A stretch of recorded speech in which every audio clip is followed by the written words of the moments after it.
Tiny House Prepper. Live simple, live free.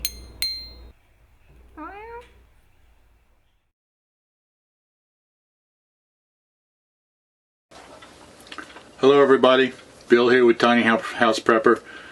Today I want to talk to you about off-grid living versus on-grid living.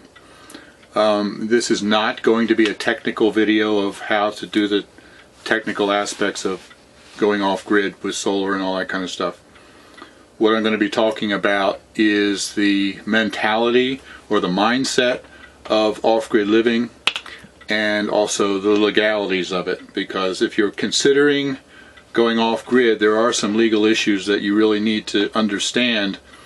So if that's the case, I will be talking about that towards the end of the video, and I really suggest that you listen all the way through to hear that.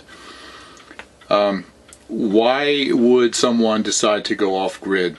I see basically 4 reasons that someone would do that. First is because they're concerned for the environment and they want to go green and reduce their carbon footprint. You know, we have everybody from President Obama all the way down, and all the media and everything, talking about global warming and talking about that we need to reduce our carbon footprint. Now, I absolutely believe in being kind to our environment and to do everything that we can to not pollute. But I do not believe that global warming is a reality. I won't get into all the details of that. That's a whole different video. But just as an aside, did you know that the ice in Antarctica right now is that there's more ice than there's ever been down there since they started keeping records? So to me, global warming is in doubt. If you want to do this, go off-grid because you want to reduce your carbon footprint, then by all means, go for it. I'm with you. Like I said, I think we need to be kind to our environment. I just don't think it's to the critical point that global warming is made out to be.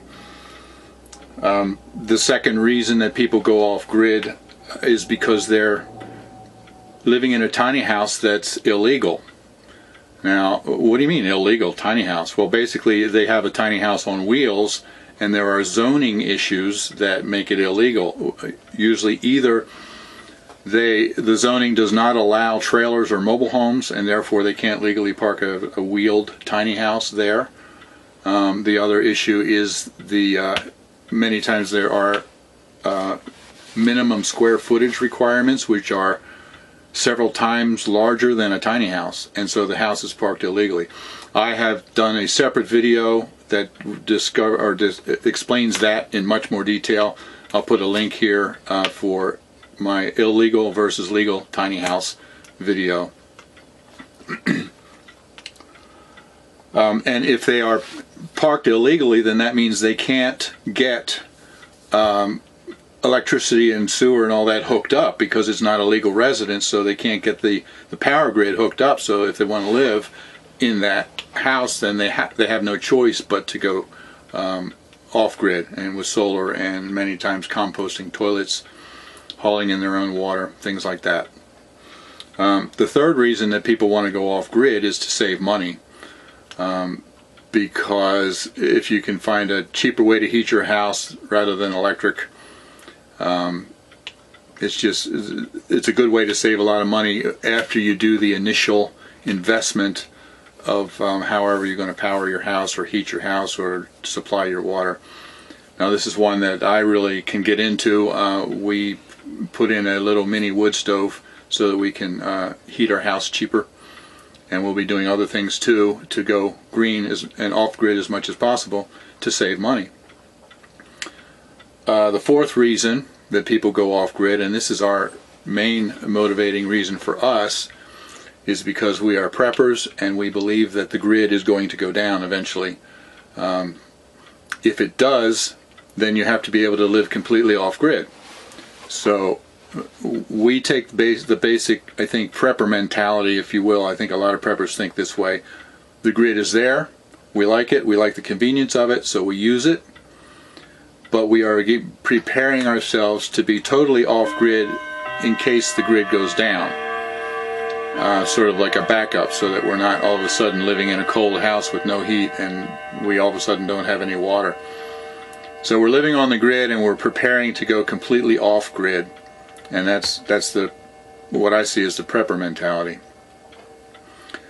So we have these 4 different reasons that people would want to go off-grid. They either really want to go green and reduce their carbon footprint, or they're living in a tiny house that's parked illegally and they can't legally get power hooked up to it, or they want to save money, or they're preppers and they want to prepare for the worst in case the power grid goes down.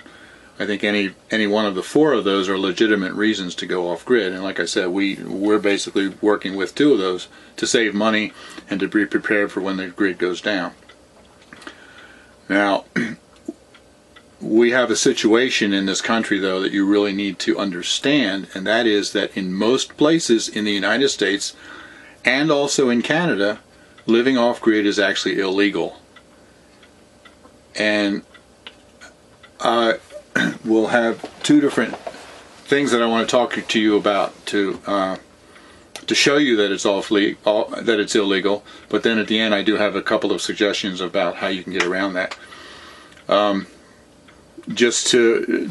Don't just believe me and what I'm saying. I have put together a playlist of YouTube videos of other people all across the country who are facing eviction, fines, and even jail time because they're trying to live off-grid. I'll put a link here for the playlist. You can also find the playlist at the bottom of my main YouTube page. It's called Living Off-Grid is Illegal.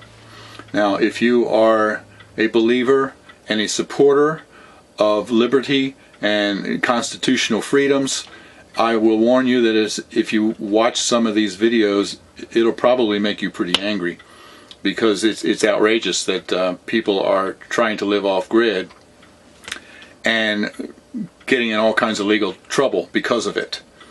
We really have a schizophrenic government here, because on the one hand, you have the president and the media and everybody else trying to tell you, reduce your footprint, don't use so much carbon products. President Obama is against coal-fired electric power plants, so he's basically putting them out of business, which is driving the electricity prices way up. So we have the government telling us, be more green conscious, and then we try to do it, and then we have the government fining us and jailing us and evicting us, and it's just schizophrenic. It's just crazy. So go ahead and watch the playlist to see what I'm talking about. Now, the other thing is that I have also been a builder for years, building houses, and I know that when I finish a house for someone, I have to get what's called a CO, or a certificate of occupancy. The local building inspector will come in and inspect the entire house, and it has to pass the CO or the people can't move in. Now, to get the CO, it requires electricity, heat, water, and sewer to be hooked up to the house. If you don't have all 4 of those, excuse me, if you don't have all 4 of those, you can't get the CO. And if you move into a house before you get the CO, there's all kinds of very expensive daily fines for every day that you live in that house. So, and I've seen this personally. We had one customer of ours who we were just about finished the house, and we weren't going to be finished until like the 7th of the month, and they had to be out of the house they were in at the end of the month, the previous month. So there was 1 week there where they didn't know what to do. They wanted to move into the house while we just finished up a few minor details, and they were told absolutely no, they cannot. They did get permission to move their stuff into the basement, but the inspector said that they can't live there. And in fact, when the inspector came through for the CO, if he even saw anything in the refrigerator, or if he saw a toothbrush in the bathroom, anything like that, then he would assume they were living there and they would be fined for it. So that's the legal situation on the local level with the building inspections and the certificate of occupancy. Now, I said that I have I said that I have two suggestions as to how you can get around this, if you will. One is that if you are living in an area that has these strict building codes or zoning codes, you might consider moving to a place that does not. There is one YouTube channel that we really like of someone who has done this. Her name is Starry Hilder, and her husband lived in Wisconsin, and they had really good jobs there. She was a nurse, he had his own taxidermy business, and they sold everything that they owned and they moved to Idaho, and they bought land in the mountains in Idaho and built their own homestead there that's completely off-grid. And in one of her videos she said that they left Wisconsin because Wisconsin was not an off-grid friendly community, and so they moved elsewhere. She didn't name the town she lived in. She said Wisconsin was not an off-grid friendly community, and I think you'll find that there are many other places where entire states you can't do it. But I would recommend her channel if you're interested in really truly off-grid homestead living. She's really got an excellent channel. Okay, you have to be careful though if you're going to do that, and realize that things can change, because in one of the videos in the playlist that I suggested, it talks about a situation in Colorado in the San Luis Valley in Costilla County, where the entire place had very easy codes, and people were selling their places elsewhere and moving into the valley so that they could go off-grid. They were building homes there, going off-grid, and all of a sudden the county started changing their zoning laws and started sending the county sheriff out there, and even not only made it illegal to live off-grid, but it has actually even made it illegal to camp on your own property. And if you will see this in the videos if you watch the playlist. So that was a situation where a lot of people actually moved to a place that was off-grid friendly, and then the local laws changed, and now they're having all kinds of legal battles. There's also a man in Oregon named Gary Harrington who has actually gone to jail twice for collecting rainwater on his own property, because he was, living off-grid. Water is as important as power and sewer, but he's actually gone to jail twice for it. So one of the things you can do is sell everything that you have and move somewhere else where it's legal, but even there, be aware that laws can change. The other suggestion that I have is to do what we've done. Our little RV tiny house here is in a place where it's zoned, where it's legal to be parked on our own property. We just sort of stumbled into it, and we feel really fortunate to have found it. Since we are living here legally, we have been able to hook up to the grid. We have power, we have water, we have sewer. But we are working toward being completely off-grid.